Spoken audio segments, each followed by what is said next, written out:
People, welcome to Newspaper Breakdown. It is the 6th of the 1st. Hope everyone is fine.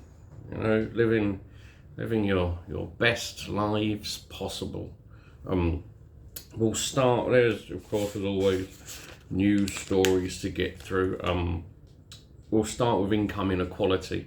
The distance between the lowest and highest paid people in the UK is now so bad that in the OECD, only Mexico, the USA, and Costa Rica have a bigger gap between the rich and the poor. We have had an increase in billionaires by 1/5, with hundreds of thousands, if not millions, being pushed into poverty. Inequality, of course, is not something that's new in the country or in the world. It is the cancer that comes from something like capitalism. But the growth of it's in 2024. By 2024, Slovenian people will on average have a better living standard than people in the UK. You see the living standard in the UK has dropped over the past 12 years to a point where even like the regular middle classes in the US have a vastly superior living standard to the UK. We are drowning. And there is only one thing that has to change. It's the government. You have to get rid of the government for a extended period. You can't expect anyone to come in and fix everything in 5 years. It's not going to happen. One of the problems that we face with our politicians as a whole is the short-termism from them. All they want to do is get into power again. That's it. So they're not looking at anything long term, only short term. It is why you'll see the majority of budgets that came in just before elections always looked good. So you had the 4 years of shit budget screwing people over, and then that one before the election, that was oh, look how good we are, and everyone would fucking fall for it because we're dumb. We've also got investors in some of the world's largest firms are pressing chemical companies to end production of toxic forever chemicals. They are PFASs. They are, what does that say?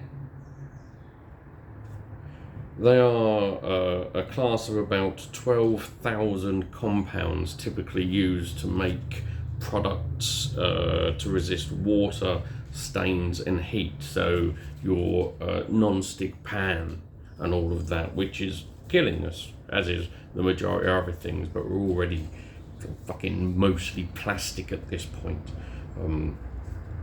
They do not naturally break down. This is the thing with the PFASs. They don't naturally break down, hence forever chemicals, and are linked to cancer, kidney disease, liver problems, immune issues, birth defects, among other serious health issues. I mean, at least with smoking, you look cool. Christ. The reason investors want companies to stop is for the fear over the bottom line. It isn't because they care about you. There isn't a company in this world that gives even the remotest fuck about whether or not you live or die. They only care about your money.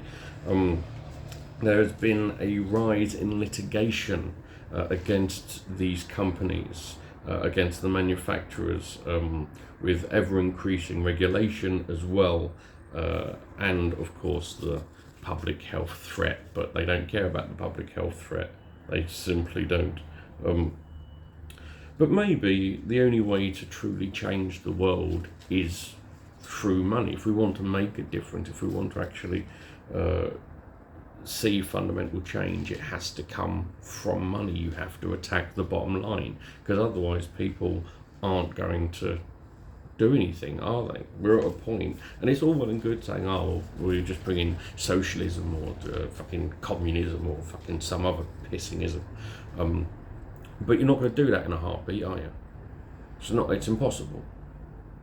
If you went, right, tomorrow we've got socialism, the whole world would fall apart, because such a fundamental change so quickly wouldn't work.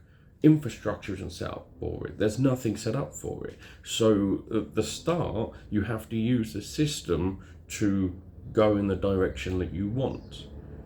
And then, once that starts happening, then you make the subtle changes. It's one of the things that Tories have done really well, is that they have made constant small changes. It was the difference between, say, Tories and what Jeremy Corbyn wanted to do, is Tories have constantly, here's a tiny change that you literally do not see until you are dead with 1,000 fucking paper cuts. Whereas Jeremy Corbyn was there going, like, we've got to fucking change everything. People do not like change. Whether it's good or whether it's bad, people do not like change. And so it's the incremental changes that work. The massive, well, fuck it, we've got to change everything, won't work. What else have we got? We've got the UN's lead humanitarian coordinator has said that the UN supply aid cannot continue in Afghanistan if the Taliban do not lift their ban on women working for humanitarian aid agencies in the country. There's a continuation of the Taliban being scared of women because of their fucking book, which they claim is horseshit. They do it because they're fucking small-dicked wankstains. That's the reason, you know. Bunch of bastards who can't comprehend the idea that a woman's more intelligent than them. And that's not for a moment suggesting that all women are smarter than all men, because that's a fucking that's the same fucking sexism we were brought up with in the 70s.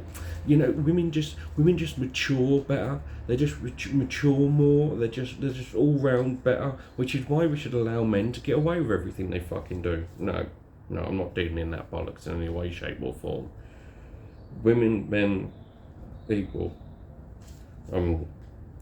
Back to the humanitarian bit. This could lead to billions in aid being lost in the long term. As many as 150 NGOs and aid agencies have suspended all or part of their work due to the Taliban's ban. And the thing with the UN is, at the moment, the UN is not subject to the ban, but NGOs and aid agencies are the ones who are spreading the UN's work. And so the UN says, right, here's some money, get it into Afghanistan. NGOs there, well, we're not doing anything because they're not allowing fucking women. That's the knock-on effect of it. Most of the UN's aid program is delivered by NGOs. So we'll have a very quick look at the anti-strike law that the government is proposing as a way to dismantle strikes. One of the things it's going to allow companies to do is to sue unions if they do not leave behind during a strike a minimum level of service. This is where you've got the MSL. You'll see it about the minimum service level. They are mixing minimum service level and minimum safety level, and they're not saying which one's which, because if it's a minimum safety level and you can understand that with, say, nurses or doctors or fire workers, firefighters, but if it's teachers striking, where's the safety level there? Teachers striking doesn't put other people's lives at risk.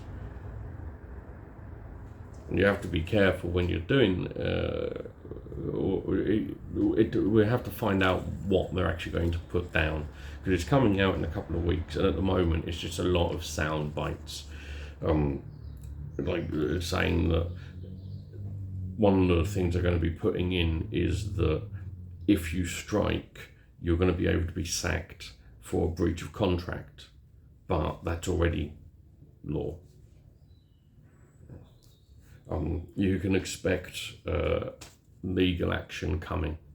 Don't matter which way. Unions are going to be suing the government over this, 100%.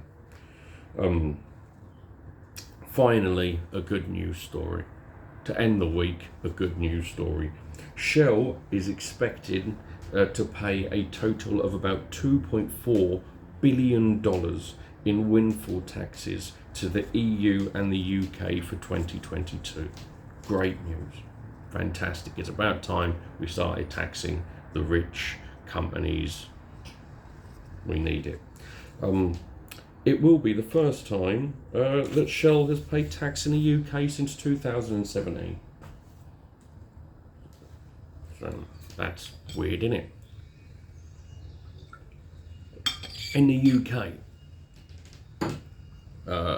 Shell, one of the reasons they haven't paid tax in 5 years is actually because we have been giving them so much subsidies that it has actually gone beyond their fucking profit, so they don't need to. We're giving them more money. They're absolutely fine. Tax them more. Anyway, it's the weekend. I don't do fuck all during the weekend, so I will catch you back on Monday. Have a good weekend.